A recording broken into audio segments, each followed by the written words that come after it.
কারাগারের বন্দি জীবন মানেই একঘেয়েমি, কষ্ট আর বিচ্ছিন্নতা। বিশ্বকাপ ফুটবল যেন সেই জীবনে নিয়ে এসেছে আনন্দের পরশ। গাজীপুরের কাশিমপুর কারাগারে বন্দিরা মেতে উঠেছেন ফুটবল উন্মাদনায়। কারাগারের উঁচু দেয়াল হয়তো তাদের স্বাধীনতা সীমাবদ্ধ করেছে, কিন্তু প্রিয় দলের খেলার আনন্দে কিছু সময়ের জন্য হলেও ভুলে থাকছেন কঠিন বাস্তবতা। অপূর্ব রায়ের তথ্য ভিডিওতে আরও জানাচ্ছেন মাহফুজ মুকুল। চার দেয়ালের বন্দি জীবন, দিন, মাস আর বছরের হিসাব কষে চলা হাজারো মানুষের ঠিকানা গাজীপুরের কাশিমপুর কারাগার। তবে বিশ্বকাপ ফুটবল যেন তাদের জীবনে এনে দিয়েছে আনন্দের এক উপলক্ষ।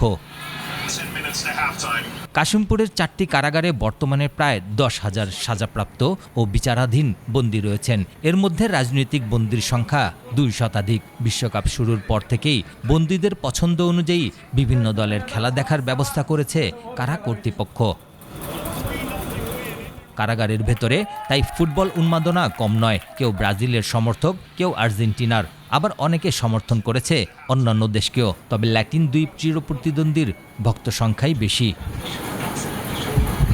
গোল হলেই উচ্ছ্বাস, প্রিয় দলের জয়ে আনন্দ আর পরাজয়ে হতাশা, সব মিলিয়ে ফুটবলীয় আবেগ ভাসছে বন্দি মনও।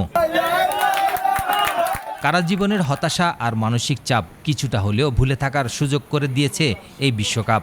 আমাদের কাছে অনেক বন্দী আছে যেটা মৃত্যুদণ্ডপ্রাপ্ত, যাবজ্জীবন সাজাপ্রাপ্ত। তারা বের হয়ে আবার কবে খেলা দেখতে পারবে এটার নিশ্চয়তা নাই, যার কারণে মাননীয় কারা মহাপরিদর্শকের নির্দেশনায় সারা বাংলাদেশ ব্যাপী সকল বন্দীদের খেলা দেখার এই সুযোগ আমরা করে দেওয়ার চেষ্টা করেছি। কারা কর্তৃপক্ষ জানিয়েছে পুরো বিশ্বকাপ জুড়ে বন্দীদের খেলা দেখার সুযোগ অব্যাহত থাকবে। মাহফুজ মুকুল, 21 টেলিভিশন।